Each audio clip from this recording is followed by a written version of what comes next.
తెలంగాణ ప్రముఖ పుణ్యక్షేత్రం యాదాద్రి శ్రీ లక్ష్మీ నరసింహస్వామి వారి ఆలయంలో దేవస్థాన బోర్డు నూతన పాలక మండలి తొలి సమావేశం నిర్వహించారు.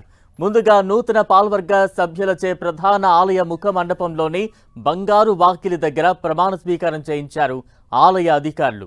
ఈ సందర్భంగా పాలక మండలి చైర్మన్ సత్యనారాయణ రెడ్డి, పాలక మండలి సభ్యులకు అర్చకులు ఆలయ సాంప్రదాయం ప్రకారం పూర్ణ కుంభ స్వాగతం పలికారు.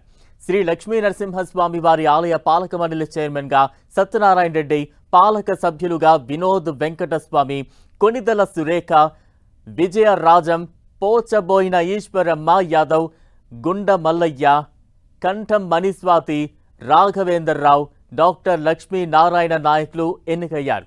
అలాగే ఎక్స్ అఫిషియో సభ్యులుగా దేవాదాయ director Hanumantharao, వైటీటీఏ vice chairman Kishan Rao, జై భవానీ శంకర్, కార్యనిర్వహణాధికారి వెంకటాచార్యులు, ఆలయ ప్రధాన అర్చకులు నియమితులయ్యారు.